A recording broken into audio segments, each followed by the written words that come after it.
I've spent 100 days in hardcore Minecraft in the Cobblemon mod pack, which brings Pokemon into the world of Minecraft. I have 4 goals I want to get done in these 100 days. Goal number 1, catch at least 3 legendary Pokemon. Goal number 2, beat the Ender Dragon. What Minecraft video would it be if we didn't? Goal number 3, make an iron farm. Goal number 4, catch 3 shiny Pokemon.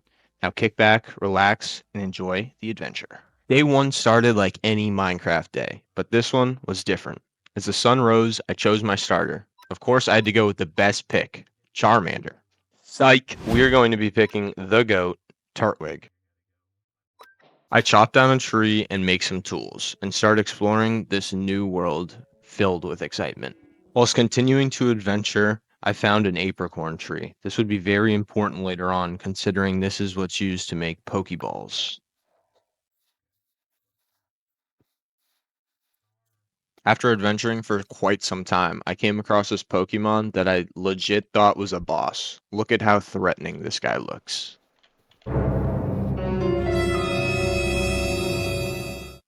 After placing down a furnace to cook up some food and get everything in order before I went to travel by boat, I noticed a structure right there and decided to take the risk to loot it. After battling our way to the top, we finally reached it, and it looked to be like there was a lot of loot up there. I decided to break some of the pots, and there's loot inside of them, getting me very excited for what's about to be in this chest. As I go to open the chest, it turns out to be a Gimme Ghoul, a Pokemon that I assume is like a mimic. I'd love to spin some false narrative and say this was a super intense first battle, but it was really one-sided, and Turtwig did not make it through this one. But we couldn't let that shit slide, so we had to spin back for our boy Turtwig.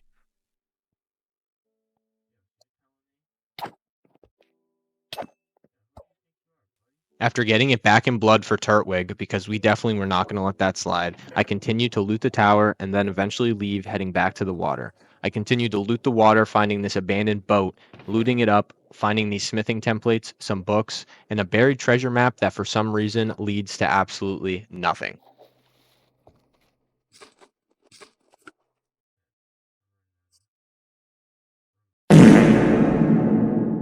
After finally finding land as the sun started to rise, we find our Turtwig's long lost brother. We don't have any Pokeballs, so we can't do anything with him just yet. But I decide to hop back in the boat and stay close to the coast on the land, mapping out as much of the map as I can, looking for a village. While massacring this whole entire family of sheep, I see a village appear on our map and I start working my way towards it. Looking for a PC, I don't see one instantly, but I finally find this building tucked away in the far corner, and with our luck, it does manage to be a PC building. I then instantly test out the healer, and it works. Turtwig's fully healed, and we get the achievement Healing Power. This is huge. I then loot the building, finding pink apricorn sprouts. This is very big for us, considering we need those to make Pokeballs. I then loot the chest up top, finding green apricorn sprouts. This is also very big because we're going to need those to start making Pokeballs very soon. I then proceed to spend a little bit of the day making this more of a home than a villager home, removing all the useless furniture, adding more storage, and just making it look good, or at least what I think looks good. I then adventure outside right into our front yard, finding a low-level Pidove. This would be Turtwig's first real opponent that we actually stand a chance against. The battle went back and forth, both of us landing hit after hit, but we obviously stood the way better chance with our attacks doing way more damage, and we came out of this victorious with Turtwig's first win under his belt.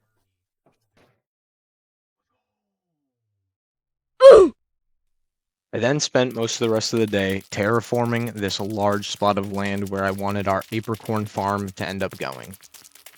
Only then to be distracted by another Pidove that I thought could definitely get the smoke from Turtwig, but unfortunately it was too high of level for us to take down. I then continued terraforming into the night, only stopping when my shovel broke to make a brand new one to keep on going.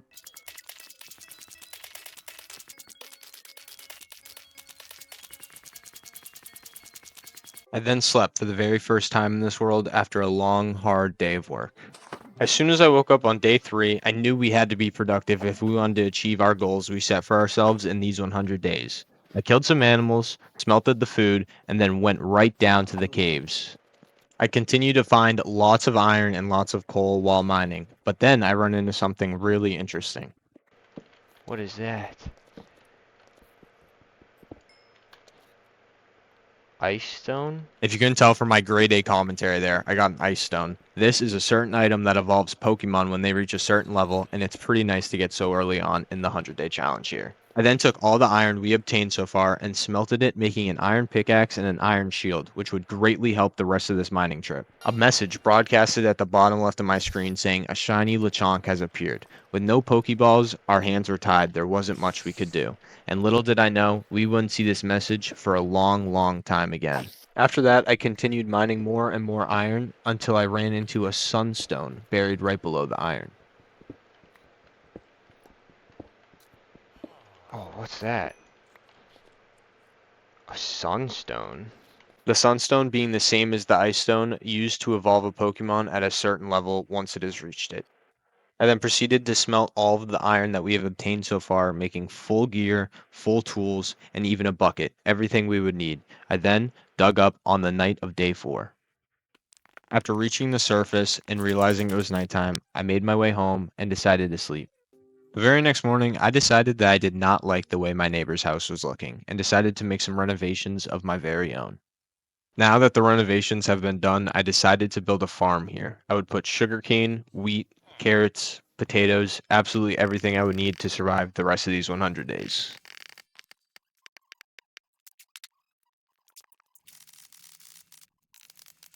After finishing the farm, I went to bed with ambitions of adventuring the very next day.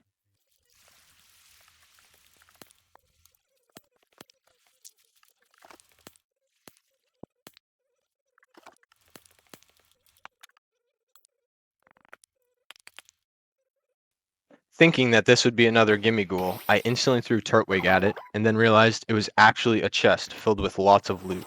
The best thing in here, I would say, would probably be the Dusk Stone. It would allow us to evolve a Pokemon once it reaches a certain level later on in the video. I then went down to the middle floor, which the last structure we looted did not have. There was another chest down here that I thought was a gimme ghoul, but it was in fact a lootable chest as well. This one having way more loot than the last one. The most important items here being the link cable, which allows us to trade Pokemon with ourselves because certain Pokemon need to be traded to evolve once they reach a certain level. This is a very huge item to get so early on into the challenge. We also found a Firestone, which is very nice to have, and then, most importantly, a Jade map which leads to a certain structure, but we are so far away from it that I didn't even think it was worth going to. So this would come into play later on. After venturing home, I then realized Turtwig was able to evolve. This was a very big moment for us on day 7 with our very first evolution.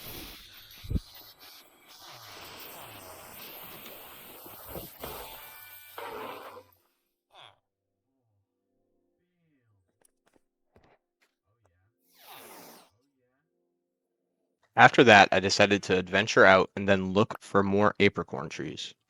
I ended up finding the black apricorn, which we needed very badly.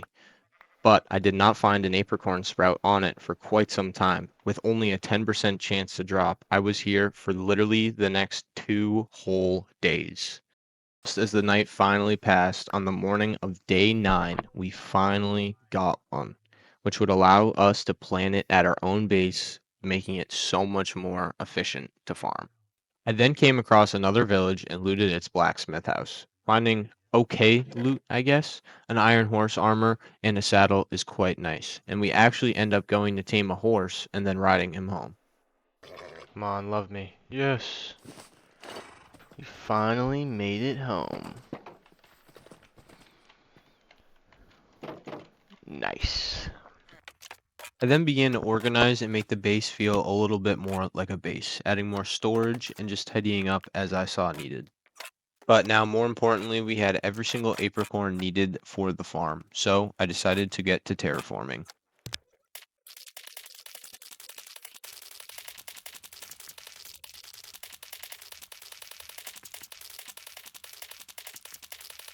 I spent the rest of the night planting the apricorns, only for the next morning to go out there and bone meal them so we could start making our very first Pokeballs.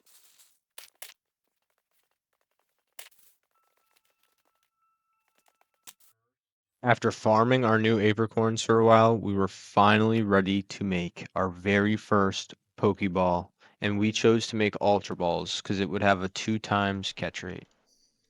After crafting these, I went outside and found a Pokemon that I was willing to catch right at our front doorstep. It was an Eevee, but there was only one problem with what happened. Our Grottle ended up landing a critical hit, and it ended up killing the Eevee. Fuck you, kid. You're adopted.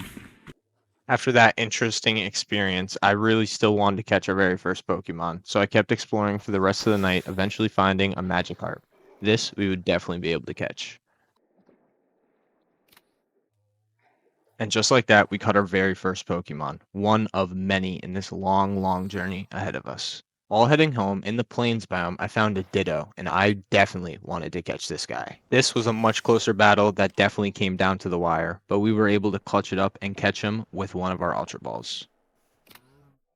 Now feeling the adrenaline of successfully catching a Pokemon, I wanted to fill out our team and get a full 6 that were usable. I came across this Eevee the very next morning and decided to capture him since we failed the very first one. This capture felt great. Right after, I found a Vulpix, and this was another Pokemon that I could not pass up the chance to catch. With Grottle being low, this was a fight I didn't know we would come out on top of, but luckily, Vulpix ended up doing no damage to us, and we passed through this fight with no problems. After finally successfully catching Vulpix, I look at my map and see another Pokemon that would be perfect for the final slot on our team, and I head straight over there. Hetty Ursa. I am a huge fan of this Pokemon and love its evolution. Ursaring is such a cool Pokemon in my opinion. This battle could not have been closer though. We get hit down to 1 HP on Grottle. Grottle ends up clutching up and getting him low enough though to where we can attempt to make a catch and capture him. We luckily make the catch on the first try and then head straight home, and then for the rest of the day I prepare to go mining on day 12. After mining a bunch of ores and exploring a huge cave system, we finally stumble upon diamonds.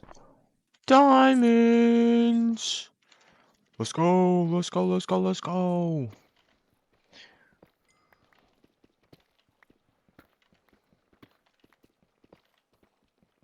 So 1 vein. That's the first thing. Good thing there's another one right here.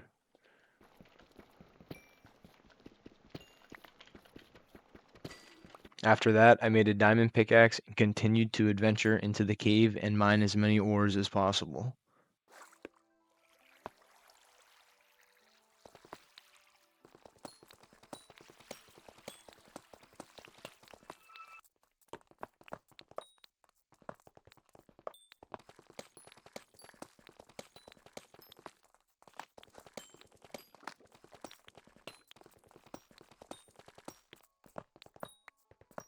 After finishing the mining trip, it was day 14. We left the mines with enough diamonds to make full diamond gear and full diamond tools. We found an Eevee as soon as we left the mines. We tried to capture it, but we ran out of Pokeballs.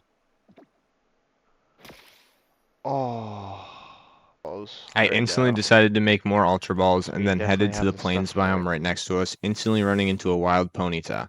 We captured it with no problem.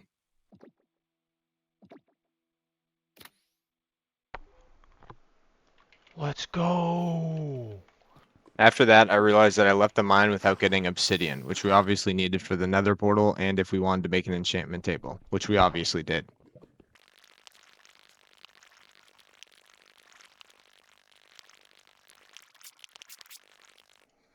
Speaking of an enchantment table, it's the first thing we made when I came back up.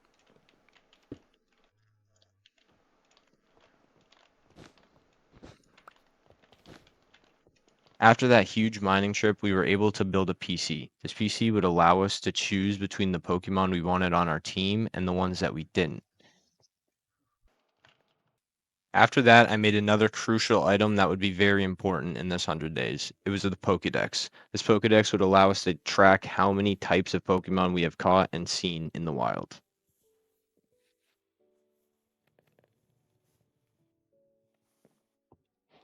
The very last thing we did on night 15 was make a bunch of Ultra Balls and a bunch of Great Balls with ambitions of going out tomorrow and catching as many Pokemon as we possibly could. As soon as day 16 started, I started adventuring out, seeing if we could find any cool Pokemon. The only cool one I saw today that I thought was worthwhile catching was Kakuna. As night fell, I saw a village on my map appear, and I started running towards it. While running there, I saw a kingler on the beach, and I decided to catch him. Day 18 was pretty boring, besides at the fact at the very end of it, Magikarp was finally ready to evolve into Gyarados. Let's go. Yes. After this, I decided to sleep at the village and continue adventuring out the very next day. Midway through day 19, I found a beach shipwreck.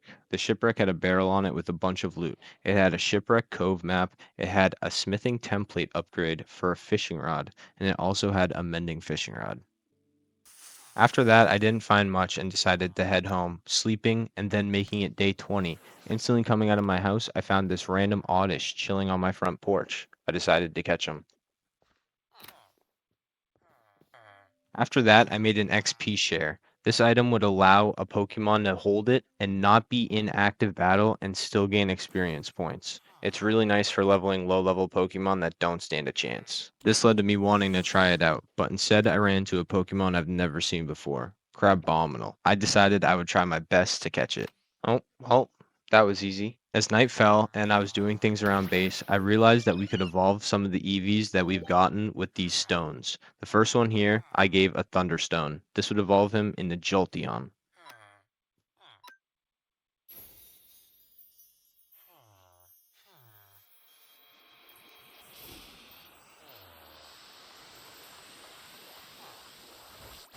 Wow, if that wasn't a face that only a mother could love. Day 21 led with us exploring more, and I wanted to catch even more and more Pokemon. Today we found Pignite, which I thought looked pretty cool, so we decided to capture him. Then, after not finding much for day 21, we slept and then started day 22 with one of the coolest Pokemons I think we've found in the 22 days we've been playing, an Umbreon in the wild. We surprisingly catch him with little to no resistance. After catching that Umbreon, I went home and slept, and then woke up wanting to build a sugarcane farm, at least a better one than that little 2x2 plot we had right here. This farm was looking a lot better now that we've spent a little more time on it. I then walked a little bit away from our village down the hill into the plains biome and saw a wild Voltorb that I really wanted to capture. Instantly after capturing Voltorb, he was ready to evolve. Ambitious, am I right? On day 24, I ran into a Golduck who looks like he assassinated his clan. We unfortunately did not end up catching this Golduck since Grotto wanted to land a critical hit for no reason. On day 25, I was flying around on a Star Raptor that we caught, and I saw the coolest looking rainbow I've ever seen. Besides the rainbow, nothing much really happened on day 25, but on day 26, we ran into this Pokemon called Honedge. Now, I've never seen this before, but he's literally a sword, so we definitely had to capture him. While continuing to explore, I found a Gimmighoul and ended up capturing him. And right next to him was the structure that we ended up exploring and getting a bunch of loot in.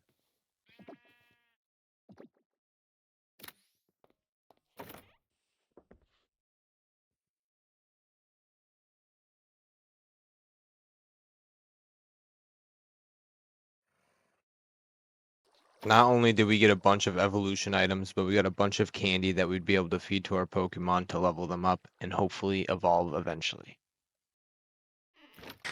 I then kept adventuring and found an abandoned nether portal with nothing really good in the chest, but the gold block was quite nice considering that's what we needed to make Ultra Balls. I then found a pillager tower right after and decided to explore it and loot it.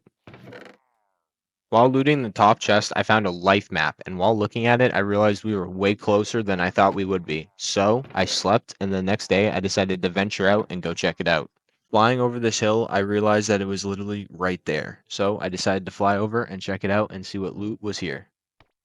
But since I have the attention span of a goldfish, I saw this butterfree over here, and I decided that I really wanted to catch it. After catching the butterfree, I walked to the base of the tree, seeing their suspicious gravel, and then all of a sudden, this legendary Pokemon spawns. Xernez, I think is how you pronounce it. Honestly, I'm definitely butchering that. This was our first legendary that we encountered, and we only had 8 Ultra Balls with us. We had the Great Balls, but I do not think they would be good enough to capture him. Every single time that we hit him, he would have a move that would allow him to heal his HP back, and we were not doing enough damage to keep him low. This was getting pretty concerning for how quick he was dealing with our Pokemon. I then sent out Crabominal, and he was taking damage like no other, but he was also able to deal it out very well. So he dealt so much damage, but only lasted 2 turns. This was very useful to us, though.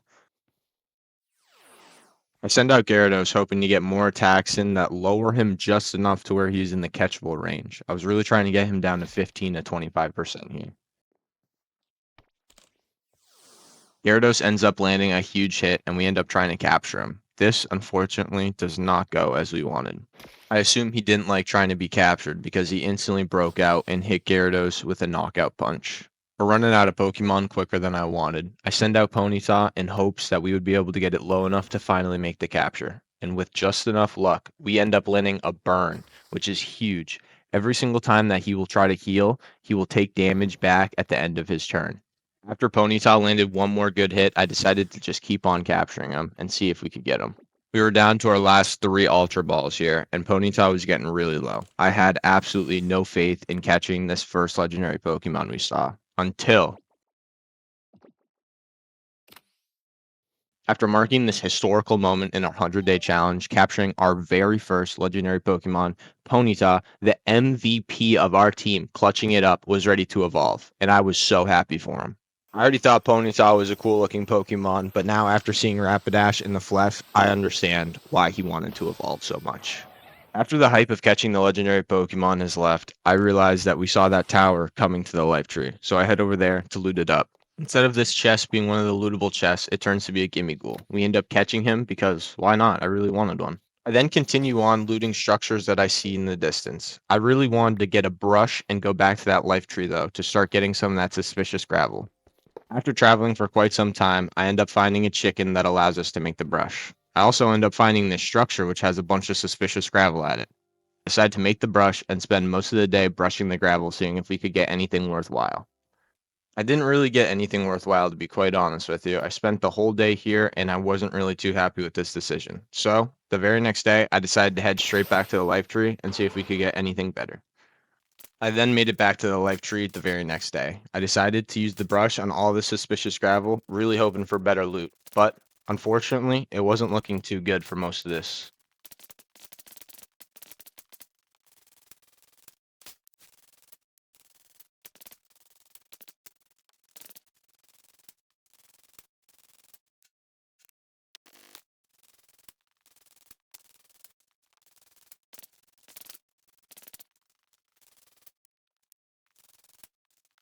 At this point, I had a feeling that this was also going to be a dud, just like that last structure we just looted. But this very next piece of gravel that I brushed gave us one of the most important items in this 100 days challenge.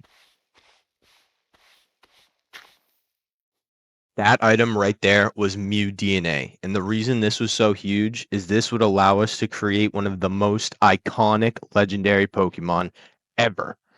After that, I decided to fly home and check out the brand new legendary Pokemon we captured. This guy is a serious badass.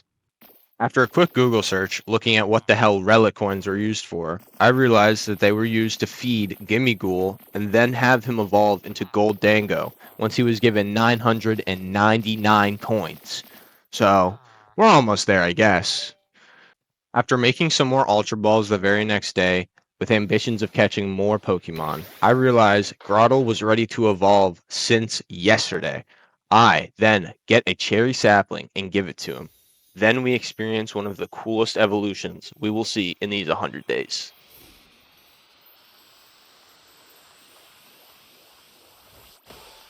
I mean, just look at how cool this guy looks.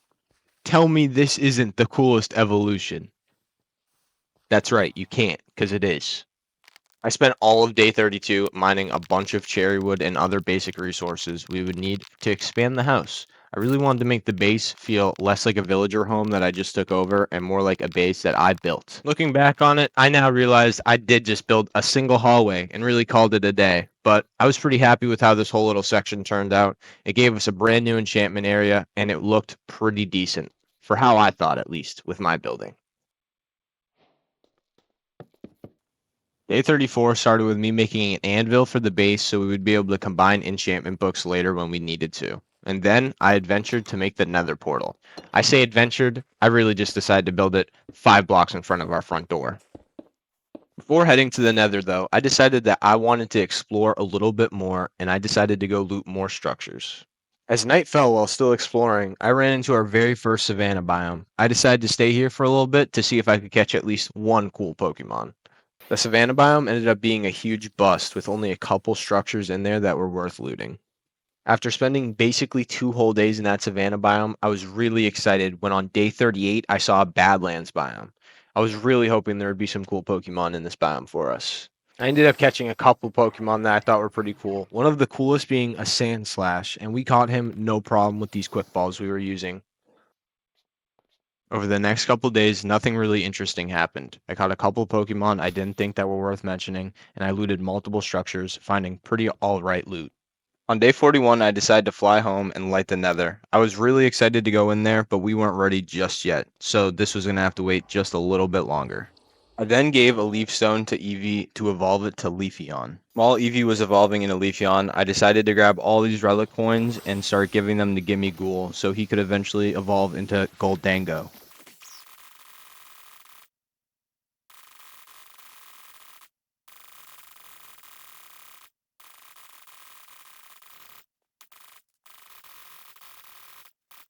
I then decided to evolve another Eevee into Vaporeon using a Water Stone.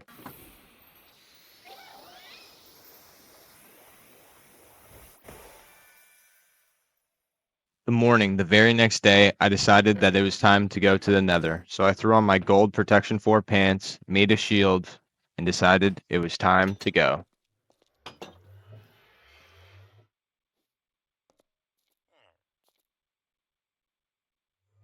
After arriving in the nether, I knew I had to make a little safe box like they say in those little Minecraft books, so I decided to follow those steps and build the ugliest starter house in the nether you have ever seen.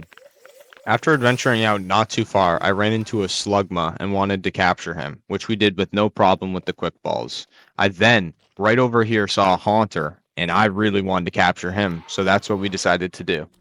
If I learned anything from these 42 days so far, it's that quick balls are super OP. After adventuring for quite some time, we finally stumbled upon a fortress, and we found some pretty cool loot in the chests in here. But we were here for the blaze rods. I spent a fair amount of time just looting and mining all the soul sand and nether wart and getting all the chests possible in this fortress. While mining these bone blocks, though, I saw this Pokemon that looked absolutely crazy. I knew we had to go over here and catch him. Luckily, we were able to catch him with one quick ball, as always. After this, I decided to build a little spawner roof on top of the blaze spawner and camp here for quite some time, collecting as many blaze rods as I thought we would need for the end trip. After collecting a good amount, we decided to run home and be done with the nether for now. As soon as I got home, I decided to enchant our diamond pickaxe, and we got the best enchants you could possibly get. What luck on day 43. After that, I decided to plant the soul sand and nether wart right next to the house so it would be growing for when we needed it.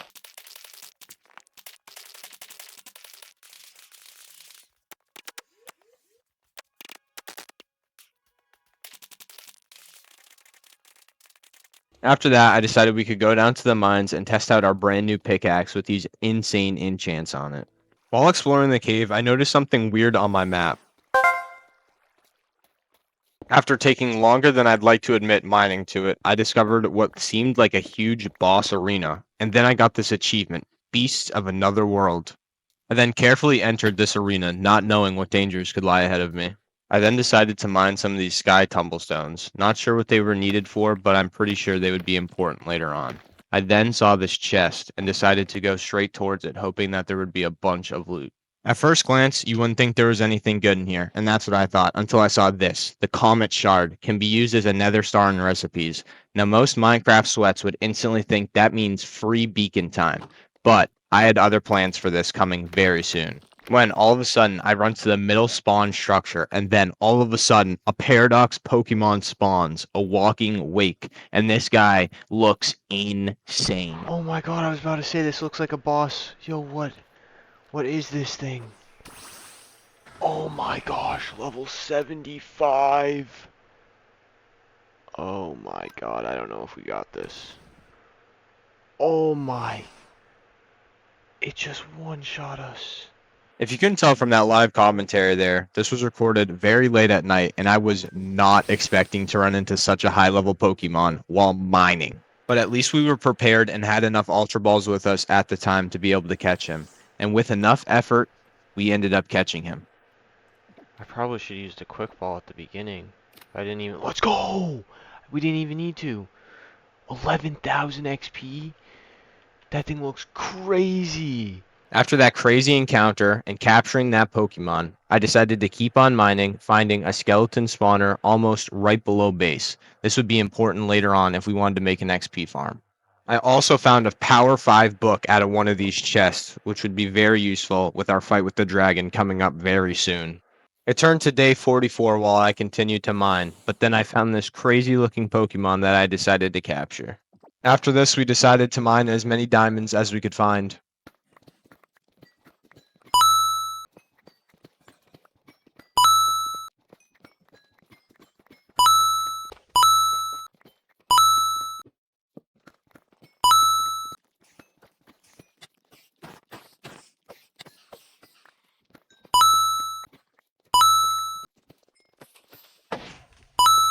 After returning to base, I decided to smelt all the ores that we have obtained on that mining trip. And then I decided to make full diamond tools. About time, right?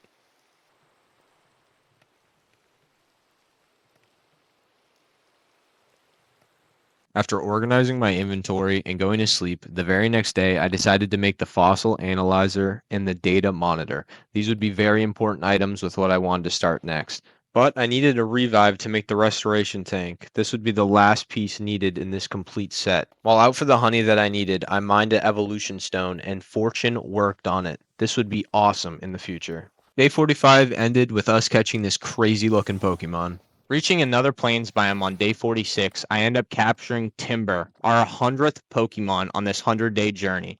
How far we have come. While continuing to explore, I found an ice spikes biome, but then right after that, I found a structure that we've been looting and a pillager tower right next to it. Pretty cool generation, if you ask me.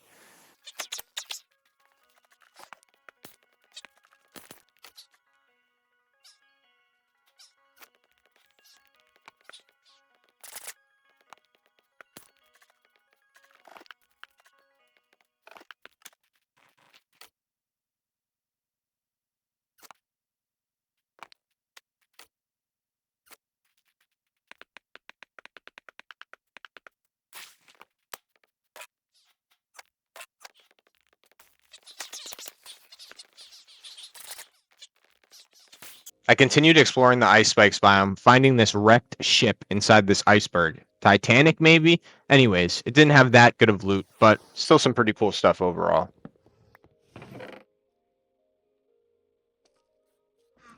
After that, I decided to adventure home, and as it was becoming night and I got to my very front doorstep, a message broadcasted at the bottom left of my screen.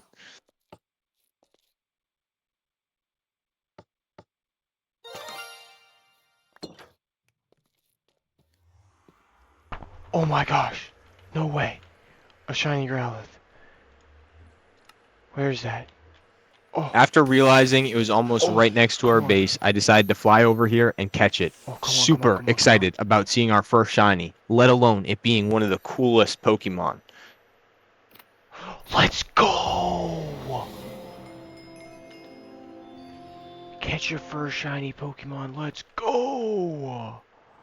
After that huge step in our 100-day journey, we finally were able to make the revive after exploring for so long. I make the restoration tank and then build the entire machine. Combining that comet shard we found with the Mew DNA and putting enough organic material in this machine would provide us with our very own Mewtwo, another legendary to add to the arsenal on our team.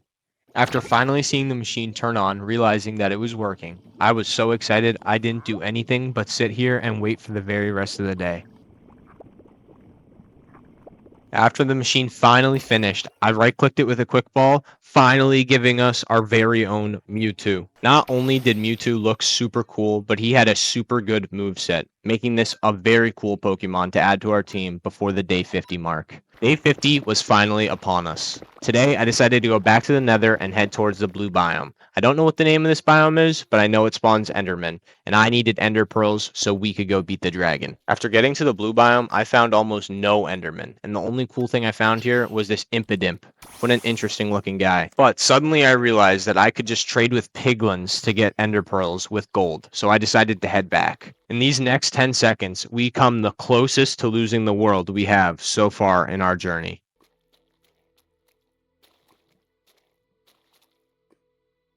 Now that's a lot of damage!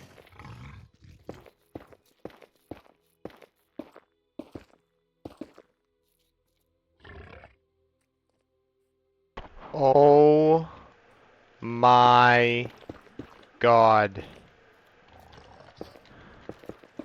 It all could have just been over. Oh. I wasn't even paying attention. I looked down from my phone. Oh my god. After that insanely close call, I went home, got all the gold that we would need to trade with the piglins, and mainly recovered mentally. That was way too close. After setting up my my trading post with the piglins, I used all the gold that I brought to get ender pearls, and they gave us just enough. After returning home after trading with the piglins, I decided to feed Gimme Gould more relic coins to see if we would be able to evolve him, and we finally fed him enough.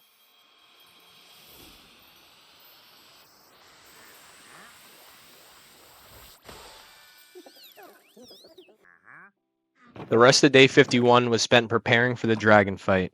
I made the best bow that I possibly could, made as many arrows as possible, and was finally ready to go fight the dragon.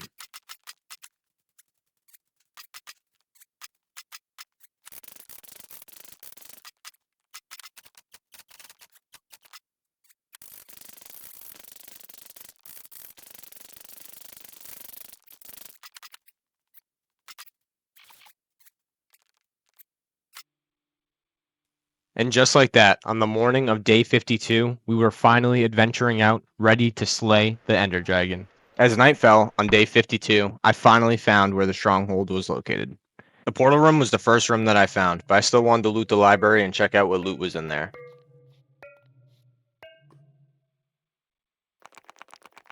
After finally finding the library, I take a stack of books, loot both chests, and take the enchantment books. They're not that good, but it's free, so who's going to complain? And just like that, on day 52, we were ready to take our adventure to the end.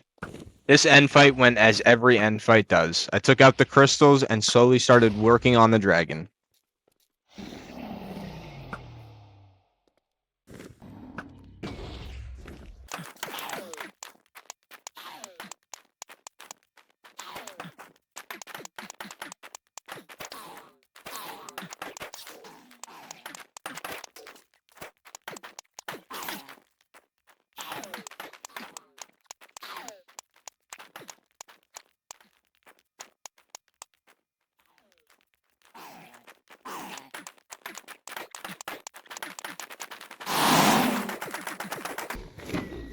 And just like that, we have beaten the Ender Dragon on day 53.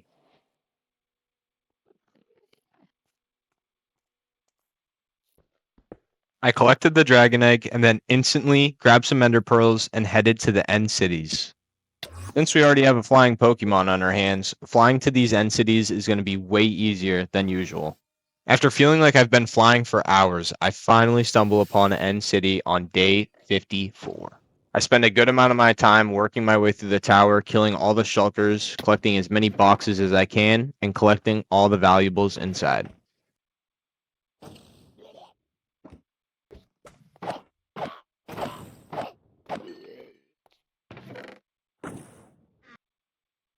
After looting all the loot inside the end city, I then fly to the boat, so excited to be able to get our very first Elytra on our hands. I don't know if this was because we had so many mods downloaded or if this was just a vanilla problem, but half of the boat didn't generate, as you guys can see I'm realizing here. And the most important half didn't generate. So, on to the next end city we go. This time I took no chances, instantly flying to the boat, seeing all of it there, finally collecting the dragon head, and then heading inside to collect the elytra. After that, I felt it was only right to go inside and loot the rest of the tower, and this was definitely worth it. This tower had a lot better loot than the last one.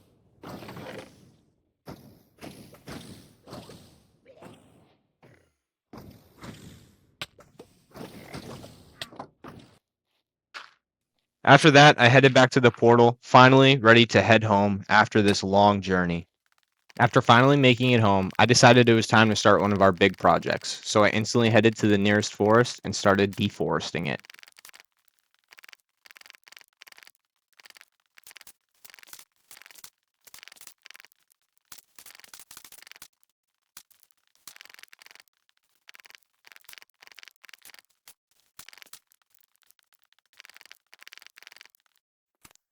After deforesting a whole forest for a whole entire day, I was tired of that and decided to capture some Wooloos. These Pokemon would take the place of sheep inside of a wool farm, and I was okay with it. After capturing all the Wooloos needed for the farm, I decided to head home and then make the pasture block. This block would allow us to make the farm with these Pokemon.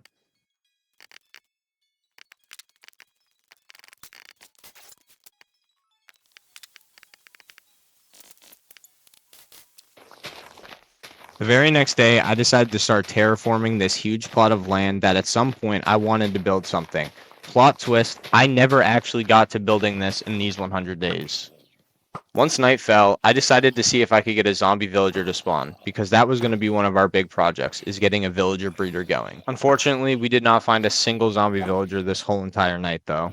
The start of the very next day started with me catching an Ampharos. This Pokemon looks so cool, I thought we had to catch him. After catching him, I took all the dirt that we got from terraforming that huge plot of land up there and decided now is the time to build our huge sugarcane farm.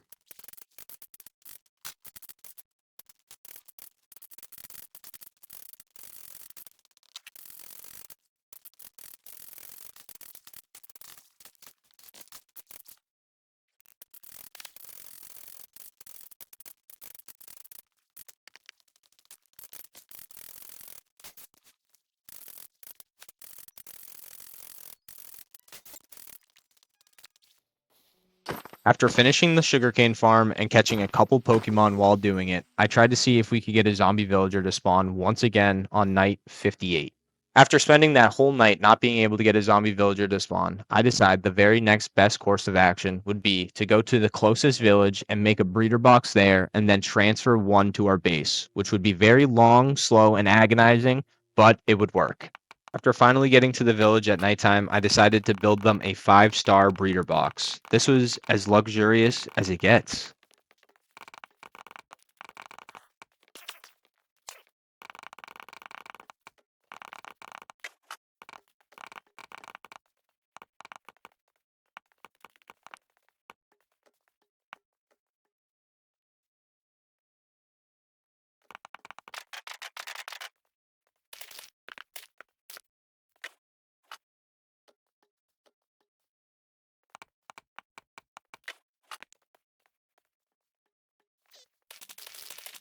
The very next day, I decided to head home and start terraforming the land that I would need to make the very first iron farm of our world.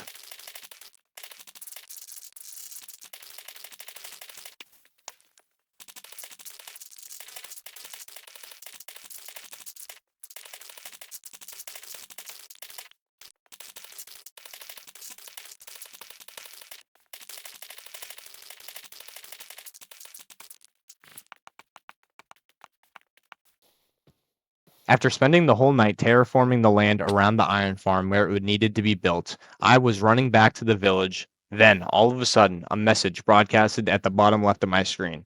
A legendary Moltres has spawned. This was huge. I ran over and began battle, ready to catch our third legendary Pokemon. The battle was way closer than expected, but we ended up catching it with one of our very last Pokemon left. Oh my god. Oh my god. I instantly flew home after being very excited to check out our new legendary Pokemon. God.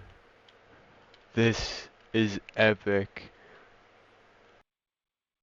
Plans continued as normal. I decided to head back to the village breeder with plans of transversing one all the way back to home base for the iron farm. This was going to be annoying.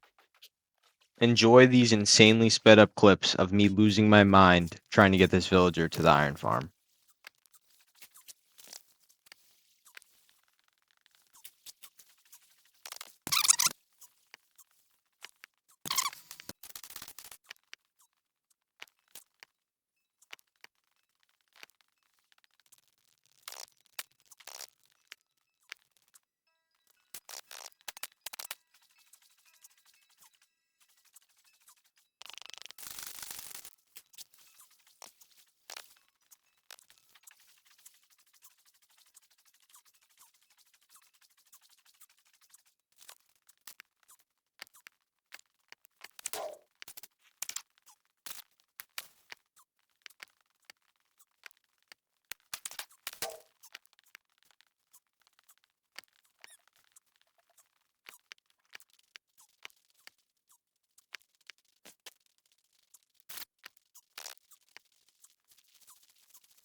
Holy shit. Now that that one was done, let's grab the villager that's much closer, that's been stuck in our farm for way too long.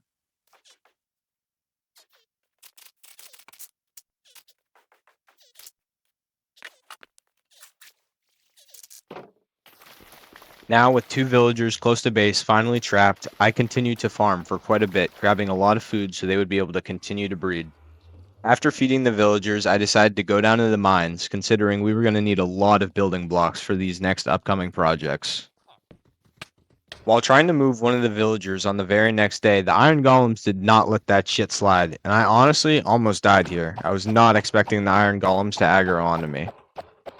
Now that the villagers have bred and there's more than two villagers down there, I decided to move one of the villagers all the way to where we terraformed that plot of land, so we could have our enchantment villagers set up over there.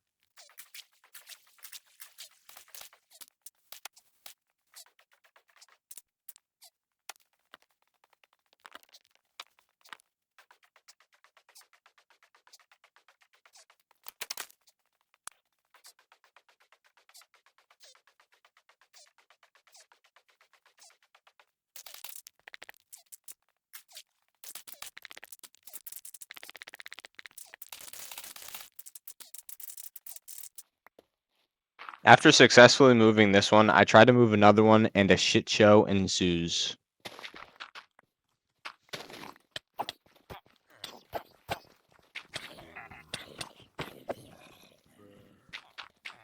Can someone genuinely tell me where this many zombies came from? I felt like I was Rick from The Walking Dead. What was this? Not to mention the Iron Golem did not give a shit about the zombies and only cared about me. Kinda crazy.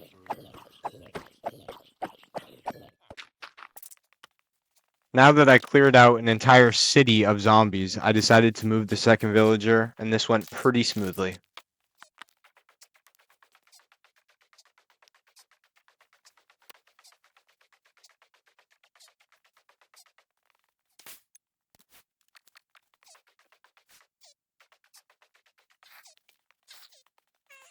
Or so I thought. As soon as I came back up to the temporary box I placed the last villager in, this was the sight I saw. A zombie villager, and a skeleton in the boat. What was this? After dealing with that mess, I moved the second villager in here and spammed enough torches to make the sun jealous, so we would not have to worry about any more zombies spawning in here. This left us with a problem though. I could either A, move another villager from the breeder box over here, which I did not really feel like doing, or option B, cure this zombie villager. And that's what I ended up doing. So to the nether we go.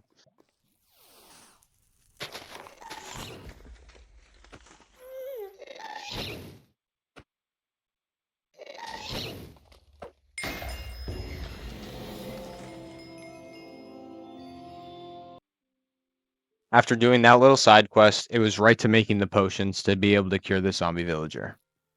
I'm going to save you guys the grief of all the work that it took me to build the iron farm. It took 2 long days of me working very hard at it. And as soon as I got it to work, I made this one fatal mistake.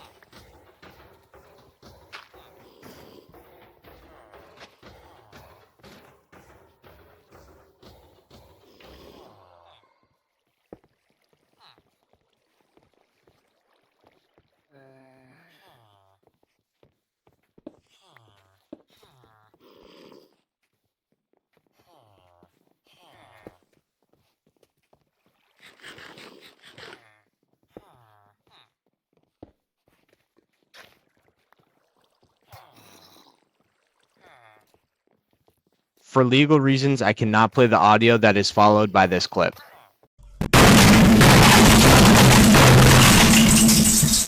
After that, my blood was boiling pretty bad. I've been trying to make this iron farm for way too long as is. And then...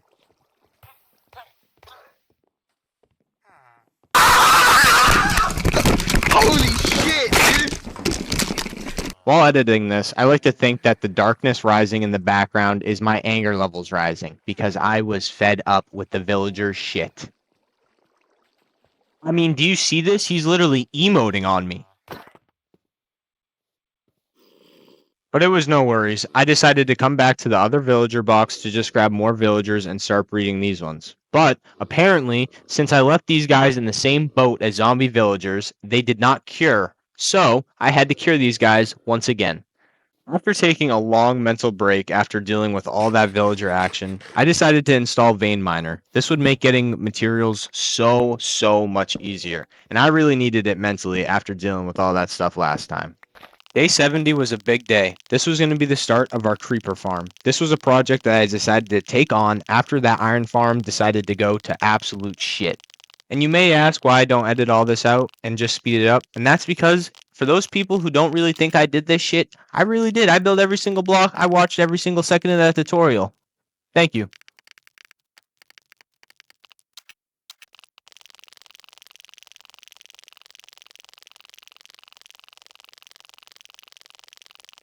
Day 71 ran to me running out of cobblestone, so back to the mines I went. I spent quite a while down here.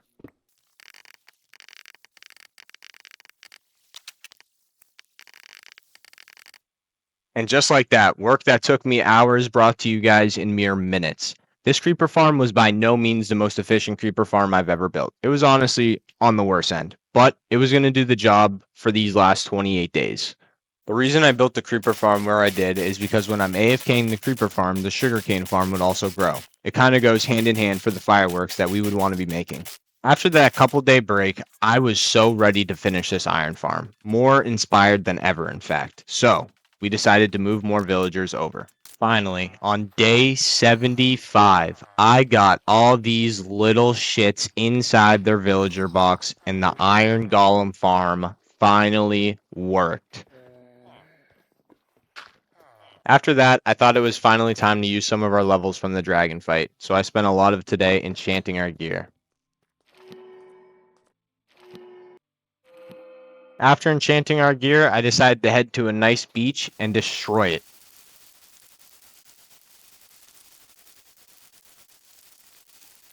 Halfway through mining the sand, a pillager raid party attacked me. I had no problem dealing with them, and I actually got a raid potion from them, which would come into play way later on.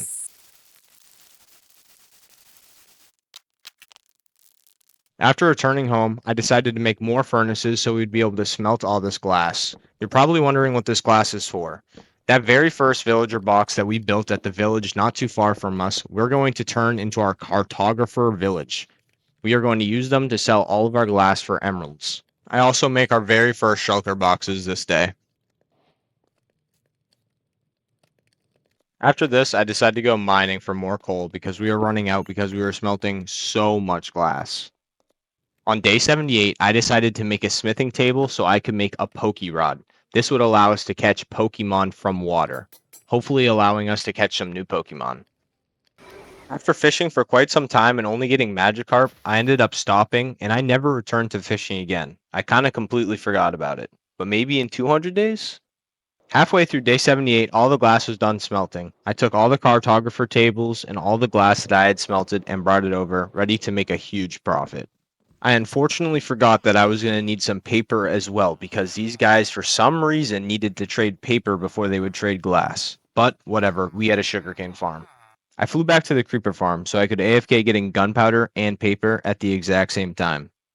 I must have lost track of time or something because 4 days had passed, but we finally had all the paper and glass that we were going to need. I decided to use the raid potion and summon a raid at this village so we could get the most bang for our buck. The raid's earlier stages were absolutely no problem for me, but during the later stages, they started to overwhelm me.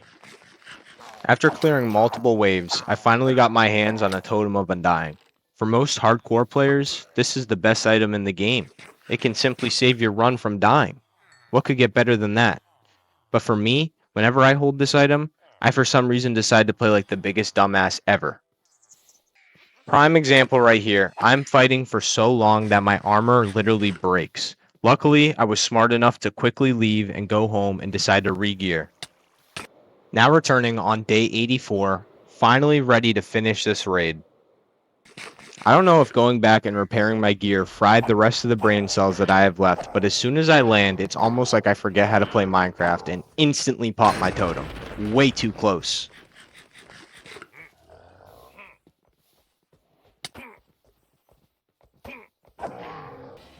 After my helmet breaking and a couple more close calls, we finished the raid finally.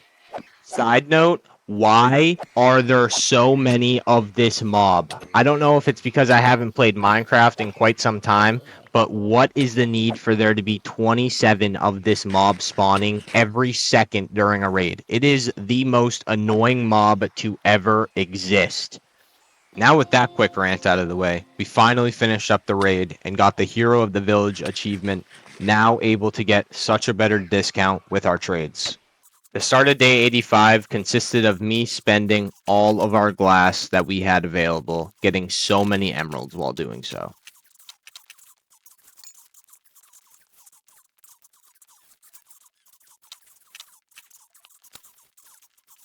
In the middle of our trading adventures, a shiny pat rat spawned, and I knew I had to go catch him.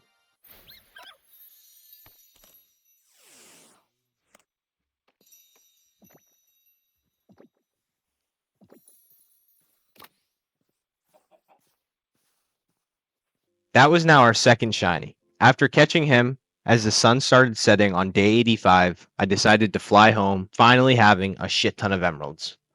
The night of day 85 was spent with me recouping, making brand new gear. On day 86, I found myself spending forever trying to get Mending 1 and Unbreaking 3 trades.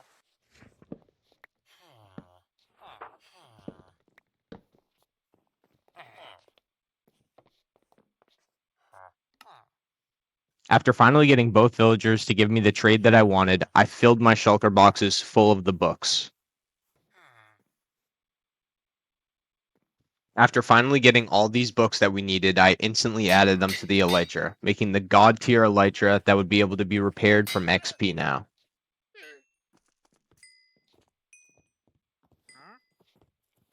I then decided to make a bunch more quick balls and ultra balls. Now with our new Elytra, I had ventured out. While touching down into the ocean to see if I could find any cool Pokemon, a shiny Sharpedo spawned. This by far was the coolest looking shiny that we have captured so far.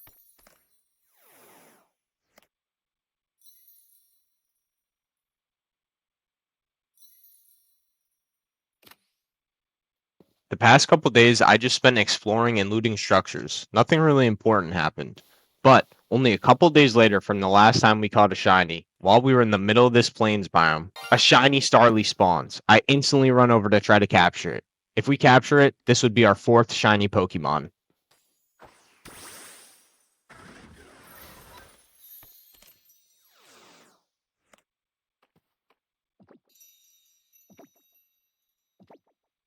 Thank God for quick balls and how good they are. After returning home and making more fireworks, I decided I wanted to head back into the nether and search for some bastions for hopefully some good loot. I ended up looting a couple of bastions, but honestly, the loot was pretty subpar. After spending all day 93 adventuring, on day 94 I went home and checked out some of the Pokemon that we were able to evolve. I then used the link cable to evolve Haunter into Gengar.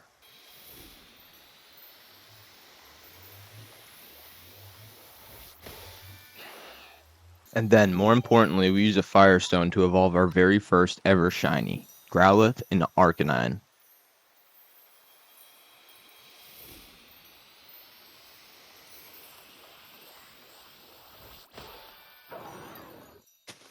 It's official. This might be my favorite Pokemon we've caught. This guy looks sick. I spent the rest of day 96 capturing enough Pokemon to reach 199. That would leave us with one more Pokemon to capture to reach our 200 goal.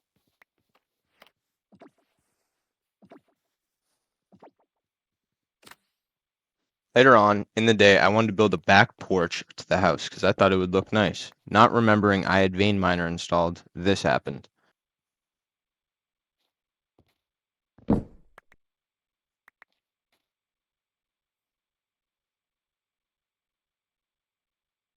So yeah, let's just say that took me a little bit to repair. But after repairing it, I decided that we should get ready for our very last Pokemon that we needed to catch. So I took the Jade map that we found all the way in day 3 and was finally ready to adventure out and go to it. After making those extra Pokeballs just in case, I ventured out, only to realize that I traveled 5,000 blocks in the wrong direction. As night fell and I was passing a desert, I ended up finding a desert temple and decided why not loot it.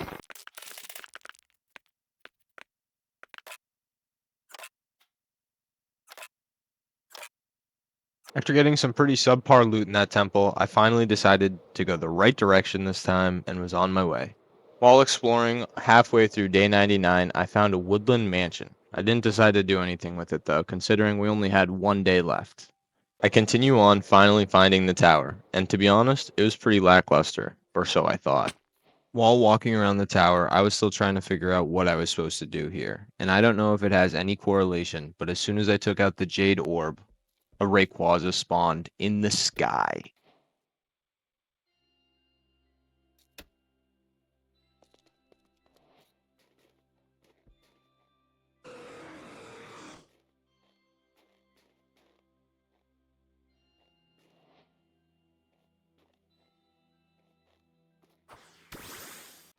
With 99 days of experience under our belt, this might have been the easiest capture yet.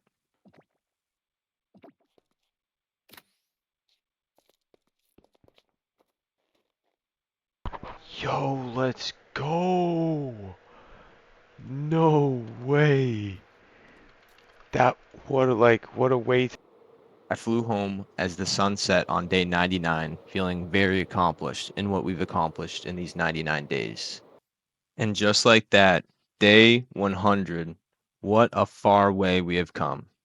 I'd like to take a moment and say, if you guys enjoyed, please leave a like and subscribe. This video took me a really long time to make, and I put a lot of work into it, and I really hope you guys enjoy.